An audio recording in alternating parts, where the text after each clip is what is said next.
Hey guys, what's up? It's Ollie with Kate the Jeep and the 511 Jeep JKU sponsored project.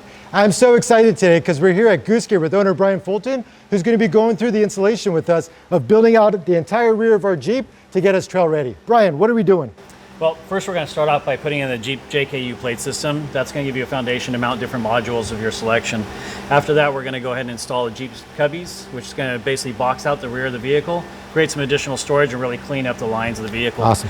Then after that, we're going to throw in a camp kitchen. The camp kitchen is going to give you a place to store your fridge, it's going to place to store your stove, and it's going to pull, it basically doubles here, pull out, so you have good access to everything.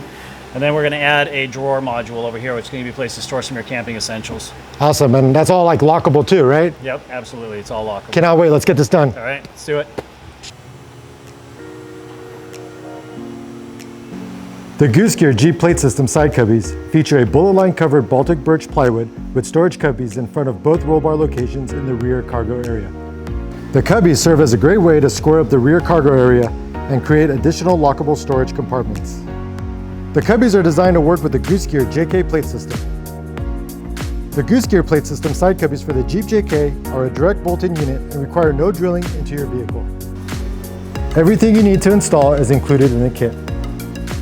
The fender front covers, the fender top plates, hardware pack, and fender side plates.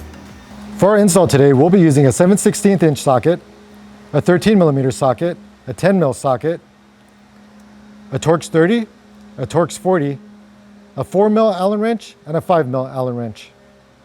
For the first step, we're going to remove the carpeting. Next, Brian's removing the rear subwoofer cover. All right, so now we're just going to remove the Torx bolts from the rear plastic trim in the back of the vehicle.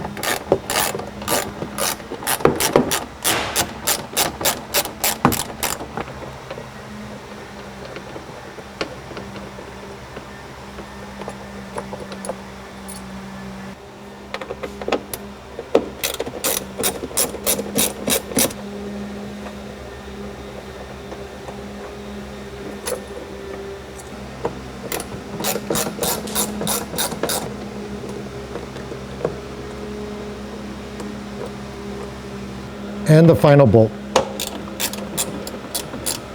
This will allow us to pop off the plastic trim pieces.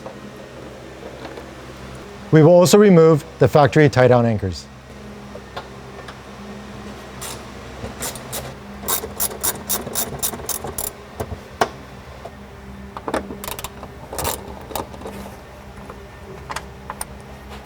Now, by pushing this tab in, we'll remove the jack access cover.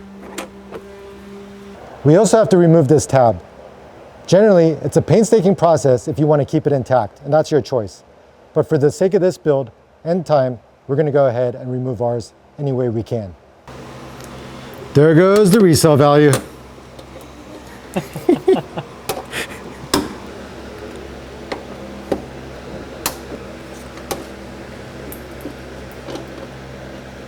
Goose Gear does not condone nor recommend you breaking anything out of your own personal vehicle. However, for the sake of our build, this is the way we've decided to do it, as we are not planning on reusing this piece. Now Brian will remove the first seatbelt cover from the roll bar surrounds. So now we're going to start removing the factory trim pieces, but be careful because there is a bolt back here that you can't see that is holding this piece in, and you don't want to break that.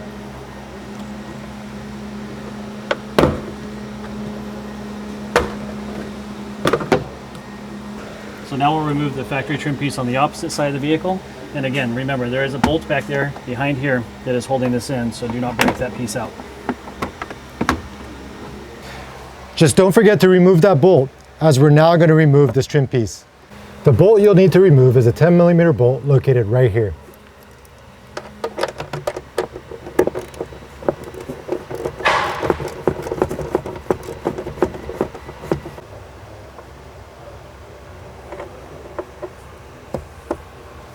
And remove the opposite side 10mm bolt.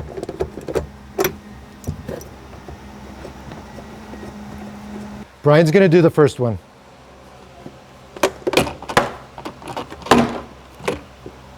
So Brian already removed the left side. I'm going to remove the right side. However, keep in mind, that we do have the 12-volt plug right here. So as we remove, we're not going to come out all the way. We're going to come out just a short distance and then about right to here. And then we're going to have to reach out underneath and unplug this clip.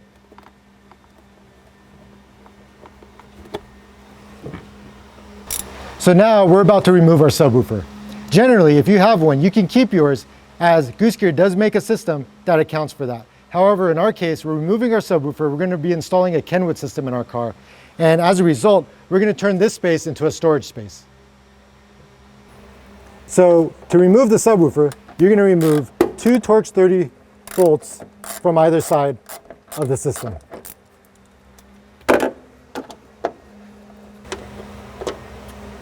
And onto the other side.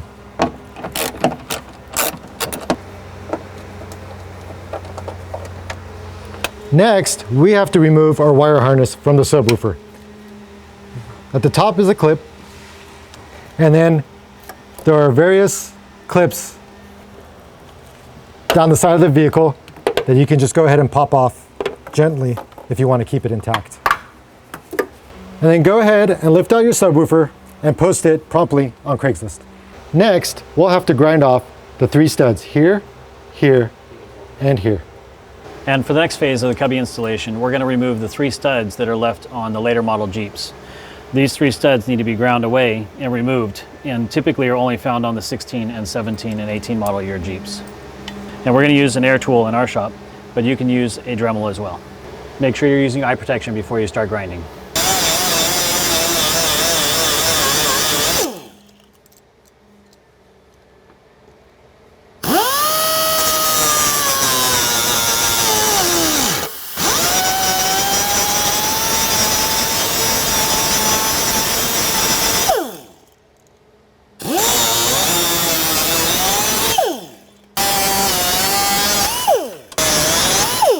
After you cut the studs off, be sure to remove them, but use a pair of pliers because they will be hot.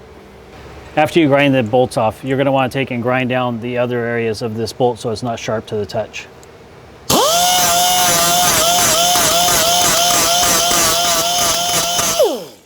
Same thing on the other 2 bolts.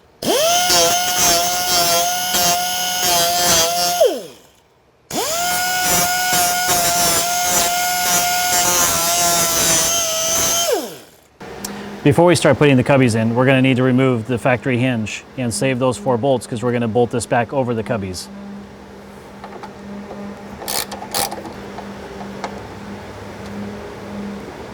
I did forget to mention, but we're using a Torx 30 bit for this.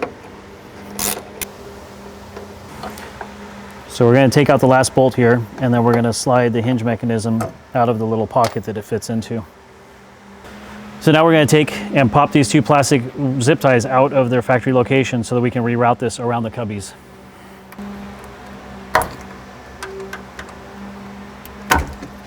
Now that we've removed all the interior pieces, we can begin the installation of the cubbies and then move on to the plate. And now we're going to start putting in the brackets for the cubbies. And the cubby bracket is going to go in the forwardmost bolt that holds your hardtop on. We're going to take this bolt out and replace it with another bolt, an M6, with a washer and a nylock, and we're going to bolt that through, and then this is going to attach underneath, and we'll do that now. It's important to note that when you take these out and when you reinstall them, that you don't over tighten them, because this is just fiberglass and it's easy to break.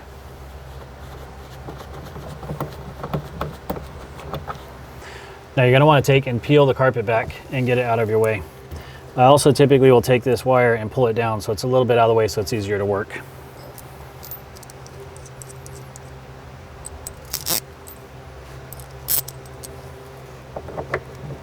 This bowl is much longer. You can see it'll start threading through the bottom. These clips could tend to want to rotate also, so when you first start threading this, make sure you get it so it's going in correctly and not cross threading, because the clips are movable.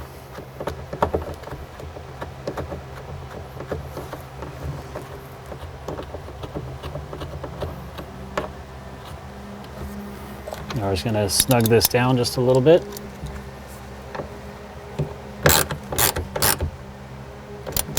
That's it. So now we're going to peel this back again. We're going to slide the JKU cubby mounting bracket underneath here and then put the nylock nut in place. We're only going to tighten this to where it's a little bit close to being fitting so it's snug up here, but we're not going to make it too tight because you have to be able to adjust this a little bit to get the alignment for this bolt, which is going to go through the cubbies and lock the cubbies in place. So now we're going to take and we're going to tighten this down, and then you can use an open end wrench or you can use a box end ratcheting wrench and tighten it down that way, which will obviously save you quite a bit of time. Or you just want to get it close to snug, but not too tight, so that you can make adjustments later on when it's time to put the cubby tops in. That's probably good to start. And that's it. Now they're getting ready to put the cubbies in on the driver's side. We've got to remove this plug and disconnect this windshield washer line and pull this down.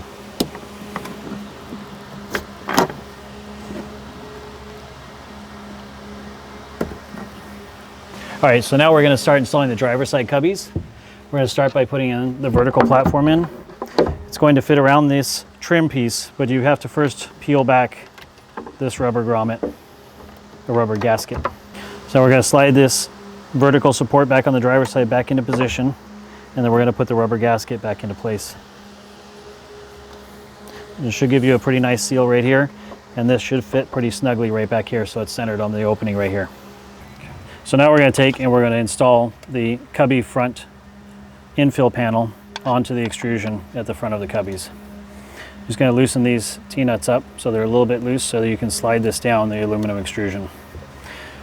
It can be a little bit tight at times, so just have some patience and understand that it's a tight fit. You want to get it about flush with the top of this piece right here, and then just snug these up. This is also a great location to add USB outlets, 12-volt power ports, and that kind of thing. You can drill it through here, mount it here, and have it covered by the cubbies, which gives you really good access inside the vehicle for later on accessories. Now that we're going to do the driver's side cubby top, we're going to remove the access door and move it aside. And then we're going to take the cubby cover roll bar surrounds off, because these get installed after this top plate is installed to the cubbies.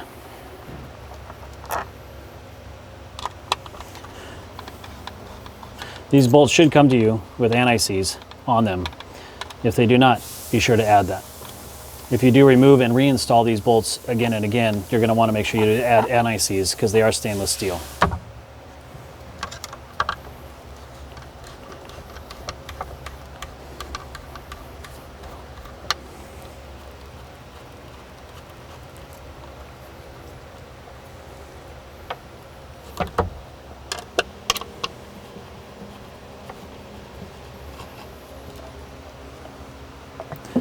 So before we put this cubby cover on, we're going to have to remove these T-nuts because those get slid in by hand, and then we bolt the cubby cover to the top.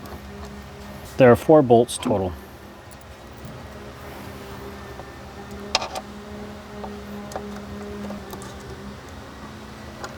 So now this is going in place. A real easy way to cheat and get these bolts in line, or at least close to being in position, you have to take these T-nuts and slide them into the extrusion. The 2 in the back we're going to take and we're going to align these 2 T-nuts up with the bolt holes so that they're in alignment this way, so that when we roll this over, it'll be a little easier to install. Now that we're ready to take the top cover on, we take it and wrap it around the roll bar. We pull these wires and the water line up underneath. You're going to take these lines and you're going to push them up through this port in the back of the cubby cover.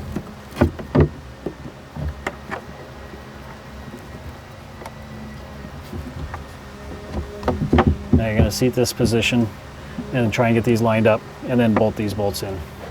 Okay, so now we're going to attach the top plate to the side of the cubby. What you're going to want to do is you need to take these T-nuts and get them aligned with the holes in these plates. And this one's a little bit off, so I'm going to move it over just a little bit. And then you can take a little peek from the top and you can actually use your Allen wrench and just get it centered. And when you're putting these bolts in, those T-nuts tend to want to slide around in that rail. So you just got to gently thread it until it starts to bite. Now you know it's in, you just leave it in there, but don't tighten it too much because you got to go to the next one and have some room to move. So again, I'm going to take the Allen wrench again. I'm going to center this bolt in the hole, drop the Allen bolt in place, and then thread it in place. And that bit really well so it's in there. Again, it's just snug, but it's not tight. Okay, now we're going to move to the back of the plate. And we're going to make sure these bolts again are aligned. The T-nuts are in place. And they're centered in the hole. I'm going to drop these 2 bolts in place. Thread it in.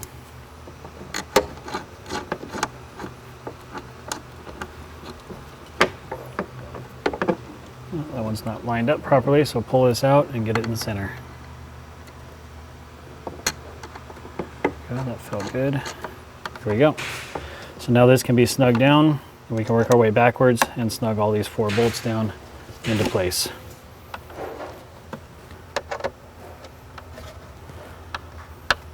So when you tighten all these bolts, it's good just to get them snug. You can start seeing a little deformation of the bullet liner, and that's when you know you're good. It's just snug.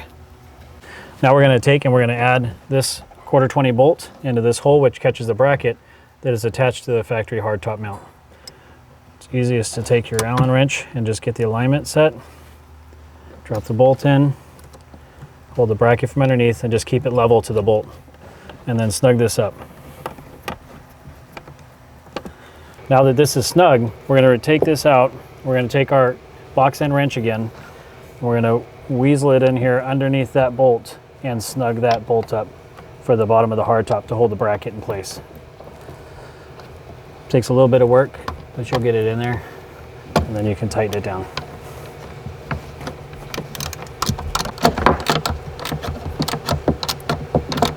Again, when you tighten that, you just want to do it snug. You don't want to over tighten it because it is on the hardtop. Take your wrench and get it out. Push the carpet back into place. Now that the top panel is in on the driver's side cubby, we're going to go ahead and attach the water line back up, and then we're going to reconnect the power connection. So now we're going to take the cubby surround, which goes around the roll bar, and we're going to install these up here around the seatbelt. The cubby surround is going to go over around the back of the roll bar, and you're going to position it in place and then start bolting it down. Again, when you're tightening these, you want to make sure not to cross thread anything because it is stainless steel. So when you tighten these down, you want to stop and get it just close, but you want to give yourself some room because we have to put the other side on the front here. When we put this side on the front, we want to be able to move this around a little bit. So you just want to get this close, and then we'll start installing the second side. Now I'm going to tighten the back bolt. Now we'll put the other side of the roll bar surround cover on. Put this one in place, this one in place, and then tighten these up. And you may have to do a little bit of adjusting to get these bolts to seat into the T-nuts, just because it is a lot of build up here with the bullet liner.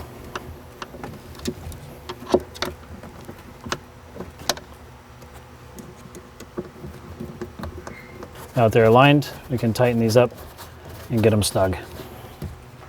So on this one, we're installing it. This little pin is getting in the way a little bit, so we're just going to cut it off and discard it. Then this trim piece will just snap in just like that all the way around the roll bar cover. Your seatbelt will work now. Now that we've completed the installation of the cubbies, we can put the cubby cover door back on. Just slide it in place, push it down, and lock it. You do have a key lock, so you can lock this area as well. First, we're going to remove the bolt closest to the passenger seat on the hardtop. Using a Torx 40, go ahead and loosen that up and remove it altogether.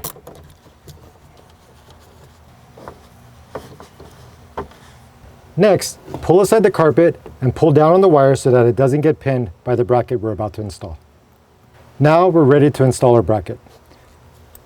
First, take the supplied bolt and thread it through your hardtop.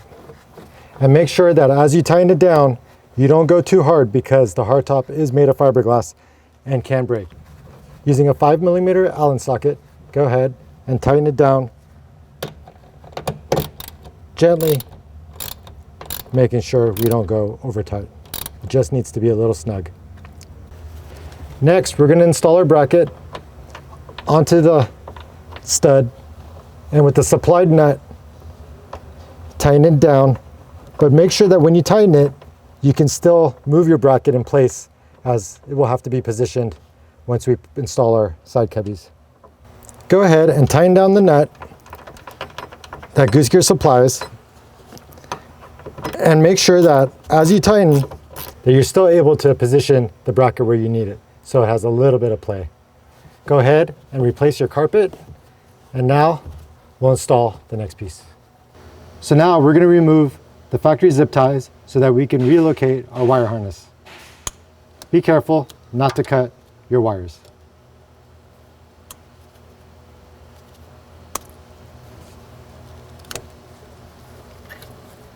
So now we're ready to install the side of our cubby. As you can see, there's a little cutout here, and that's where we're going to reroute our wire. On the inside, there's a little divot, and you'll be able to connect the divot to this little extension off the side of the chassis.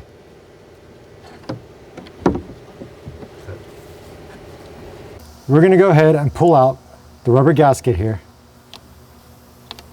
just enough to where we can fit in the side of the cubby. Okay, now that we've run our wire harness, we're going to pull out the rubber door seal so that we can fit in the cubby side panel.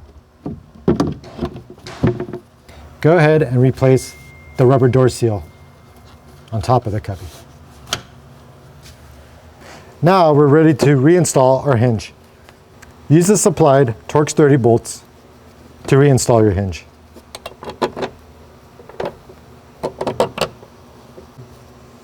Once you've got them hand tied, then go ahead and ratchet them down to where they're snug. And it's just a good practice to use a star pattern going crisscross until you have all 4 bolts snug. Now we're ready to install our front covers.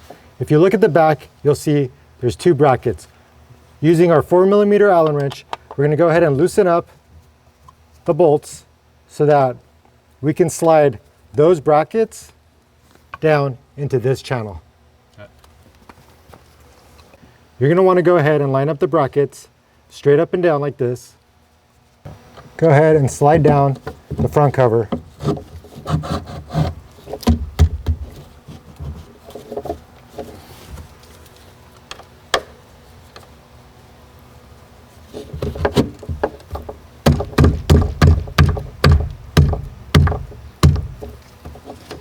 Should be nice and tight. Once installed, go ahead and tighten down the 2 bolts.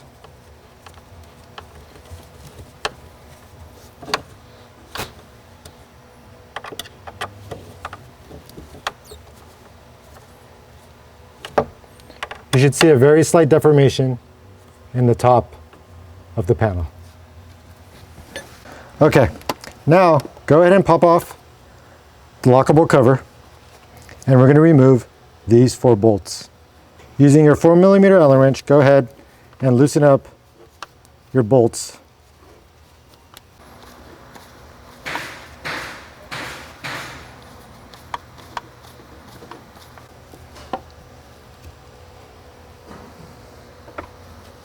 Next, we're going to remove these 4 bolts and make sure you're careful not to lose the brackets underneath.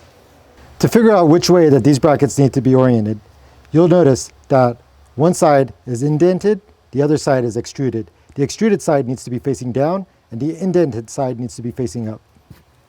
Now, we're going to go ahead and place in our brackets. 2 will go down each slider.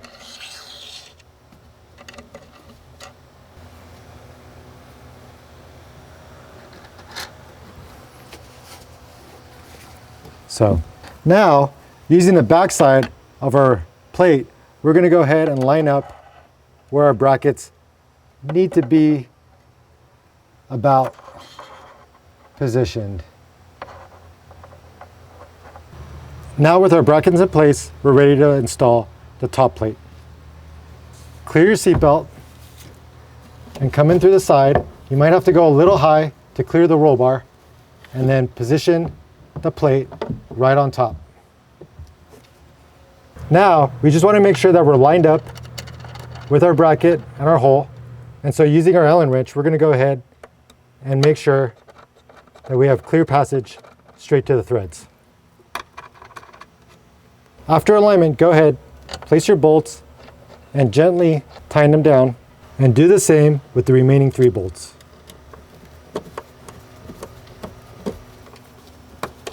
And our final bolt.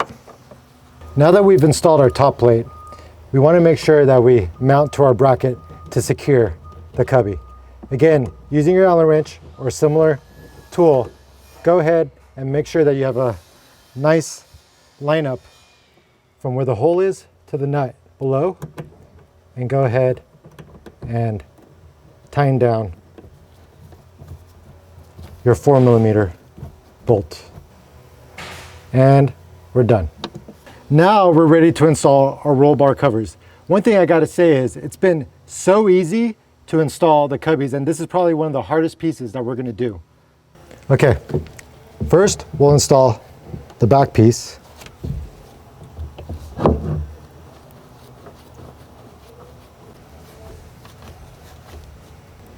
Once again, just tighten them down to where they feel snug. And the second half.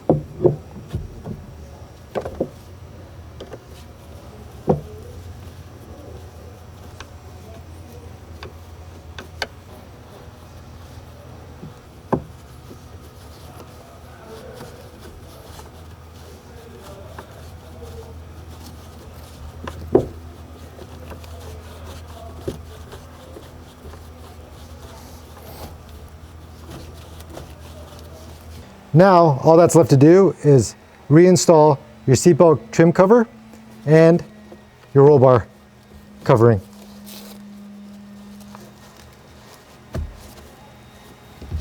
And finally, replace your lockable cover. The Jeep JKU plate system. The Jeep JKU plate system is now available for 2007 through 2018 Jeep four-door models. So the Goose Gear plate system is made of Baltic birch. We use an industrial grade Baltic birch. It's a multi-ply product, and then we have it coated with bullet liner. And the bullet liner is basically the same stuff they use for bed liners, so it's incredibly durable, easy to clean. Everything just wipes off of it. You can throw stuff in here and not worry about damaging or marring it too much. This plate allows the user to easily install various Jeep-specific modules, including single and double drawer systems, as well as the ever-famous Icebox module and the Camp Kitchen 2.3 for Jeep. The plate system also makes a great platform for securing your own storage or gear, including dog crates, other fridge slide brands, and more. The Goose Gear plate system includes everything you need to install the plate into your vehicle. 2007 through 2010 models require the installation of rivet nuts, which are included in the kit for that model year. For 2011 and 2018 model years, it's a direct bolt-in utilizing factory anchor points. 4 bolts and 4 washers are all you need to install the kit. The plate system features 2 options, one with a lockable storage compartment as seen here, and one which accounts for your factory subwoofer should you have it. So the premise of almost all of our systems is the Goose Gear plate system. And the plate system is designed for several different vehicles. And it has integrated anchors built into the plate in different spots. Those anchors allow you to take and install modules very quickly and easily, and you can also swap them from side to side in the vehicle. So if you wanted to put your camp kitchen on the driver's side and then later you want to move to the passenger side, you can do that without having to remove the plate, just by unbolting it, moving it, and bolting it back in. All of the Goose Gear plate systems and sleeping platforms, as well as our modules, feature a locking compression latch. The compression latches that we use are all metal construction for robust security. They do feature an adjustable pin, so you can adjust the tightness and the fit of each lock. Once the lock is closed, you can take a key and lock it and make that item secure. All right, now we have the cubbies put in the vehicle, so now it's time to put the rear plate in. So you're gonna take the rear plate, you're gonna take it in at an angle, you're gonna set it down. Once you get in a little bit, you get past the hinges here in the strike, and then push the plate down into place. Get the seat belts out of the way. And you're going to take the plate now and you're going to slide it backwards towards the back of the vehicle. Get it into about position and then just let it down. And now it's in place. Now we're going to bolt in through here, right here, right here, and right here into the factory anchor points on the newer vehicles, and you're done. So Brian, I am so impressed with how this looks. It seems like we've done probably the hardest pieces, which are the cubbies, right? Absolutely. And then what's next? We gotta secure the base plate. Yep, secure the base plate with the 4 bolts, and then we're ready to start putting the camp kitchen and drawer module in. Awesome. And now what we have left is 4 bolts to install the plate. So now I'm just going to take a flashlight and I'm going to look down through the hole and make sure that the bolt is lined up with the nut in the back in the floor of the vehicle. And now we're on to the other side. I'm going to check to make sure the bolts are lined up. Get the bolts in place. I'm going to shift the plate a little bit. And then we're going to bolt this plate in.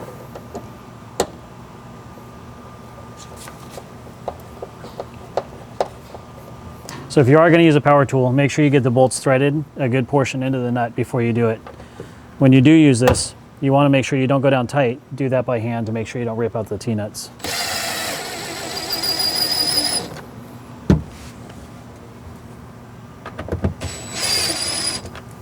After the power tool, use your hand tool and just get it in snug. And we're on to the third bolt. And onto the fourth bolt, get it started. And you use your power tool. And then hand tighten the rest. You want to get it snug, but not too tight, and then you're done. So yeah, are we ready to put it in the camp kitchen? Yes, we are. Absolutely. Everything's ready to go. Okay. So the base plate's bolted in, and I feel like we're doing the intro to the camp kitchen for the 20th time now, but we're gonna. Is it late in the day or what? We're gonna go ahead and install the camp kitchen, and then potentially get our drawer in as well today. Can't wait. The Goose Gear camp kitchen is designed to house your fridge and your stove in one convenient module. Featuring a double slide operation, you can open the fridge and or stove slide independently or combined. With the plates in, it only takes 8 bolts to install the camp kitchen.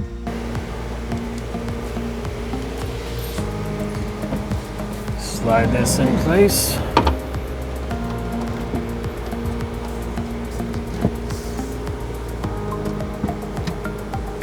That's it. Now that we're getting the camp kitchen in, is there a specific place that you want to position the camp kitchen?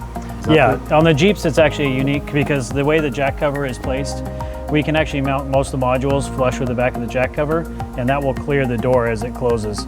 But on 4Runners and other vehicles, you have to basically put the piece in loose, slide it back a ways, close the doors, and then pull it back to where you still have good clearance around the windows and glass because it becomes an issue in other vehicles. But on the Jeep, it's very unique. Everything just lines up with this plate and you're good. And it's interesting you mentioned the 4Runners. You could actually take this whole system out and place it into another vehicle if you wanted to, right? Absolutely, yeah. All of our plate systems are designed to be very universal. So this module will actually fit in a 4Runner, a Land Cruiser, or a Jeep. And it's something you could take if you decided to go from a 4Runner to a Jeep later on. You could take most of your modules and put them in the Jeep and they would bolt right in. Awesome. Awesome. So now the camp kitchen's been installed, we're gonna open this up a little bit. We're gonna loosen these feet up and we're gonna move them into position. And then we're gonna bolt the camp kitchen to the plate with 8 bolts. So you wanna get these 4 holes, these 2 holes, excuse me, lined up with these 2 holes. Same thing on the other side. We'll start by loosening these bolts. We'll take this foot and we'll slide it into position over the mounting plate holes. So when you're bolting the camp kitchen or any of the drawer modules in, it's always good to either have a friend helping, holding stuff in so it doesn't tip out when you open the drawer and everything, so it doesn't cantilever and fall out of the vehicle. With everything in place, you want to get these 2 back bolts in place first. It's going to take a little bit of shifting and moving around. There we go. Get those bolts started. Get the next 2 started. Move this plate into position here. Give it a little tap and get this bolt started. I always recommend hand tightening all these bolts first before you use any kind of power tool on it to make sure you don't cross thread anything. I'm gonna beat it a little bit. There we go. Feels pretty good. I'm gonna grab a different wrench real quick. So I'm gonna take a hand wrench, ratchet, and just get these started. Make sure they're seated properly before I use the power tool to secure them. They're all good. With the bolts started, we can now use a power tool and get things tightened down a little bit.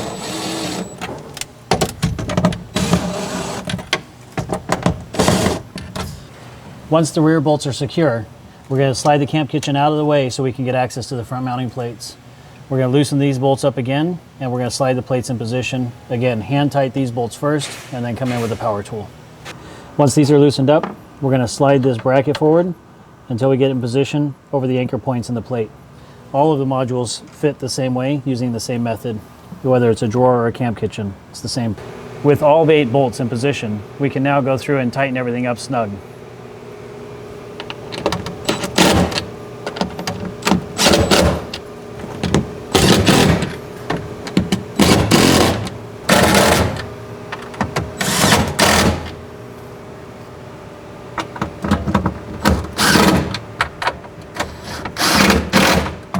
Now that we've secured the module with the 8 bolts that secure it to the plate system, we can go through and tighten up the 1/4 bolts on the side using a 5/32 Allen wrench and make sure that the module is bolted firmly to the feet. And now we're just going to go through and tighten all 3 corners of the module to the feet. Sorry, all 3 remaining corners. 3, 2, 1, go. Now we're going to go through and tighten the 3 remaining corners to the feet. All right, so now we're just going to go through, make sure all the bolts that secure the module to the feet are snug and tight. And we're going to hit all 4 feet and all 8 bolts and make sure everything's good. Once these are all tightened up, we can move on to the next module next to the camp kitchen, which is going to be a single drawer in this particular vehicle.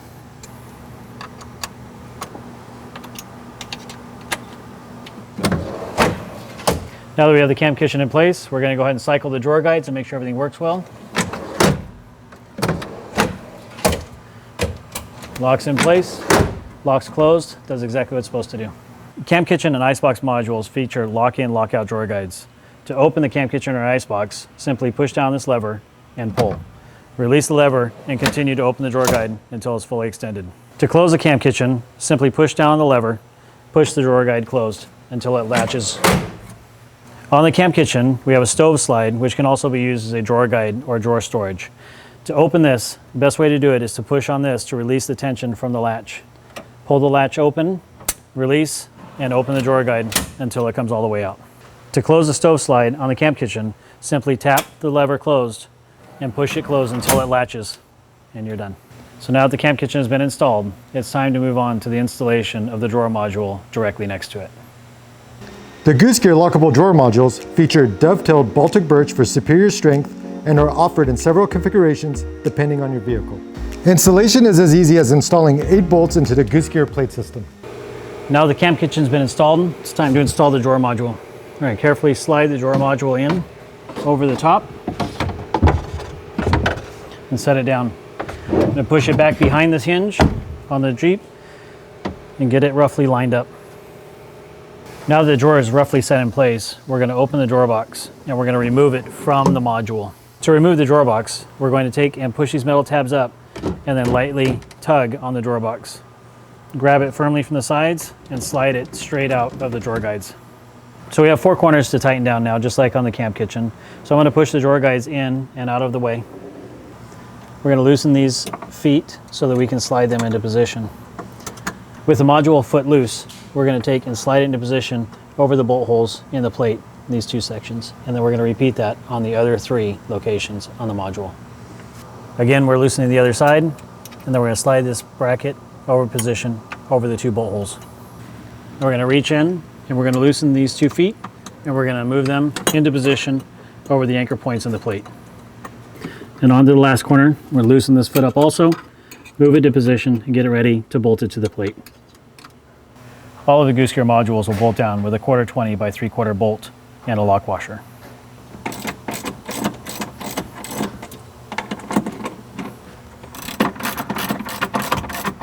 Now we're moving to the other side, and then we got to get the back 2 corners, and we're ready to bolt this thing down for once and for all.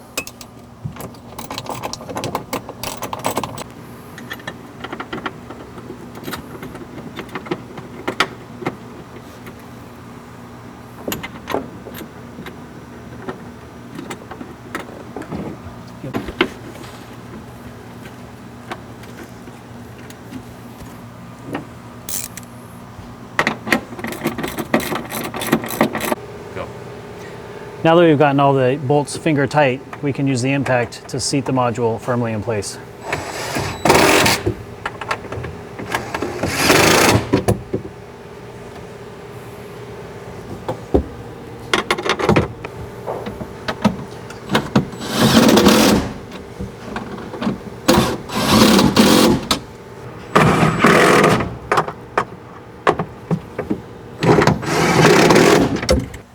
Now that we've secured the feet to the plate, it's time to tighten the plate to the modules.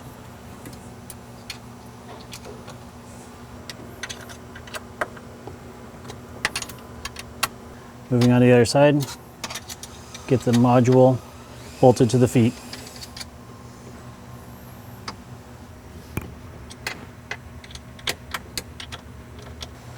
When you install the drawer back into the module, you want to make sure you hold it parallel to the drawer box as you slide it in to not damage. You want to make sure you slide it in parallel to the drawer box so that you don't damage the drawer guides. There's going to be a lot of resistance when you do it. It's good to cycle the drawer box a few times to get rid of that resistance.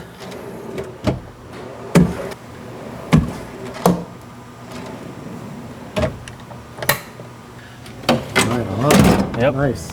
So we're done. It's been a great install. Thanks so much for all your help. Really No appreciate problem. it. Thank you. We've got our 42-liter Snowmaster fridge in. I've got my dual range Camp Chef stove ready to go. And yeah, I can't wait to get on the trail. But one thing is, I know there's a lot more behind Goose Gear, the reasons why you started. Can you talk about that a little bit, just to give people an idea of where you came from, what led to all this, and some of the history behind the company? Absolutely. So Goose Gear started with basically a desire to get out and explore. My daughter was growing, getting older. She was 10 years old, and we really hadn't gone anywhere epic and explored, and I haven't really shown her anything. It was just working, typical American family. And I said, enough, I want to go do something, and was looking on YouTube and actually came across Expedition Overland, and that's how I even found out Overland even exists, and didn't even know what it was. You know, how many years ago? About 4 years ago. Yeah, 5 years ago now, actually. Yeah, close to 5. And decided I want to do that, and I want to take my daughter out and go camping and explore and see this country and the world, because it's just, we need to do that. And we sold our truck and bought a 4Runner and said, hey, what should we do with this? We own a cabinet and countertop manufacturing company already. My wife's third generation. She's been doing this. Her family's been in the countertop business for 60 years. And we applied a lot of that technology and said, hey, let's build a drawer for the 4Runner. So built a drawer for the 4Runner and posted it online on AmericanAdventurous.com. And Dave, the founder of American Adventurous, hit me up and said, hey, would you be interested in building something for my flip pack? And I didn't even know what a flip pack was. Right. So I went over to his house, he popped this thing open, and this is incredible. I've never seen anything like it. And he said, hey, there's a small niche market, but it's a growing market. Would you want to build something? And I said, yeah, I would. And so we built out his truck. Nice. And that's how it all got started. Where does the name Goose Gear come from? So Goose Gear is actually, my daughter's nickname is Goose. So when she was about 2 months old, I walked in the bedroom and she was laying in her crib, and I called her Goose. And ever since then, I've called her Goose. I don't know where the name came from, to be honest with you. I just walked in and I said, hey, Goose. And that was it. So that's where Goose Gear came from. Nice. It's about for my daughter and getting her out and exploring. That's an awesome story for an awesome company. Thanks, Brian. Appreciate it. Thanks. Have a good one.